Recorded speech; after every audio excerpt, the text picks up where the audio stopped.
सोच के देखो, अगर तुम्हारी वाइफ हर वीक 400 माइल्स ड्राइव कर रही हो, सिर्फ इसलिए ताकि वो अपने पुराने एक्स के साथ टाइम बिता सके।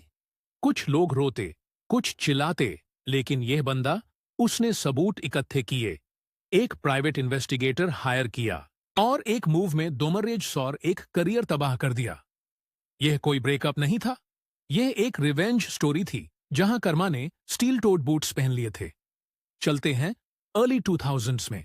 हमारे हीरो का नाम मान लो माइक है। 2 बच्चों का पिता, नॉर्मल जॉब, नॉर्मल जिंदगी।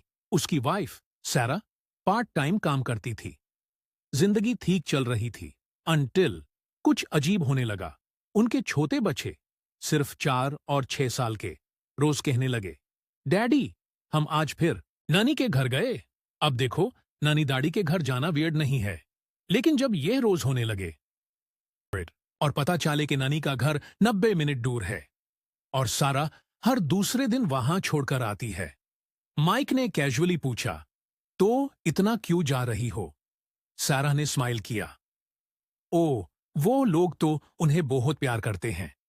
Because obviously that was a smart move, Karen. लेकिन माइक को शॉक हो गया। उसने कार का ओडोमीटर चेक किया और गेस करो, 400 प्लस एक्स्ट्रा माइल्स हर वीक। बस फिर माइक ने समझ गया, यहां कुछ तो गड़बड़ है। और डायपर बैग की स्मेल तो डेफिनेटली नहीं है। फिर आया वो दिन जो सब कुछ बदल गया। सारा ने कंप्यूटर के पास एक स्टिकी नोट छोड़ दिया था। उस पर लिखा था उसका AOL पासवर्ड।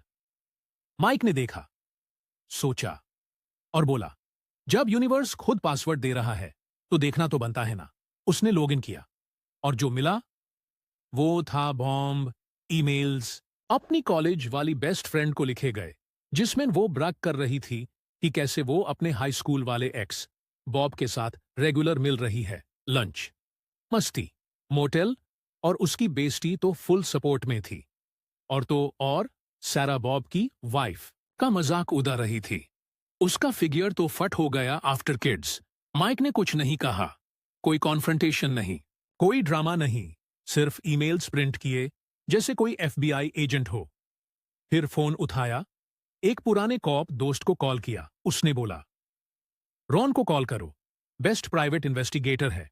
माइक ने रॉन को सब एविडेंस दिया और वेट करने लगा।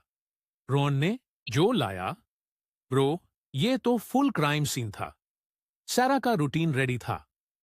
बखोन को पेरेंट्स के घर छोड़ना, बॉब से लंच, सीडी मोटेल में 2-3 घंटे, बच्चे वापस लेने, घर आ जाना जैसे कुछ हुआ ही नहीं।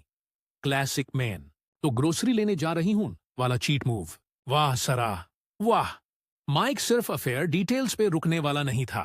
उसने रॉन से बोला, मुझे बॉब के बारे में सब कुछ चाहिए। रॉन ने फिर से डिलीवर किया।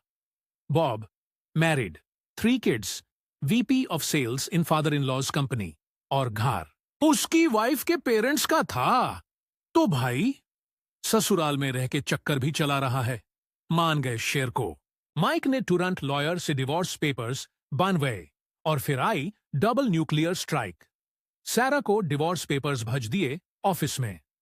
बॉब की वाइफ को रॉन ने मिलवाया फुल रिपोर्ट के साथ और फिर एवरीथिंग बर्न डाउन।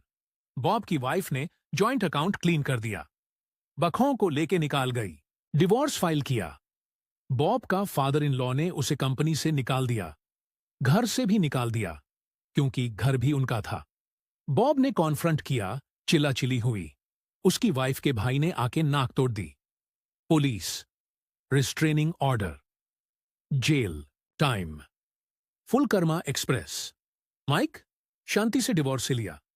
बच्चों के लिए रिस्पेक्टफुली बात करता रहा। अब जब बच्चे बड़े हो गए हैं, सारा से बात भी नहीं करता।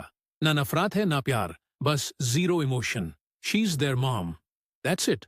और बॉब डिसअपियर, ना जॉब, ना फैमिली, ना social media. Poof, gone like his self respect. Bob की एक्स वाइफ ने अपने पापा का बिजनेस संभल लिया और माइक शंटी, रिस्पेक्ट, डिग्निटी। यह था असली रिवेंज स्टोरी। कुछ बोलना नहीं था, बस रॉन को भेजना था और कर्मा ने बाकी का काम कर दिया। तो बोलो भाइयों और बहनों, यह रिवेंज सही था या ज्यादा हो गया? तुम होते तो क्या करते? कमेंट में लिखना। हर कमेंट पढ़ता हूं। और अगर ऐसे ही real life Reddit stories, karma का थप्पड़ और वर्स्ट बॉस या चीटिंग पार्टनर की बर्बादी देखना है, सब्सक्राइब करो स्टोरी अनफोल्ड को। नई कहानी हर फ्राइडे और संडे। नेक्स्ट स्टोरी में एक बॉस की बैंड बजेगी जिसने एम्प्लॉय को ब्लैकमेल किया और खुद की जॉब, इज्जत और रेपुटेशन खो दी।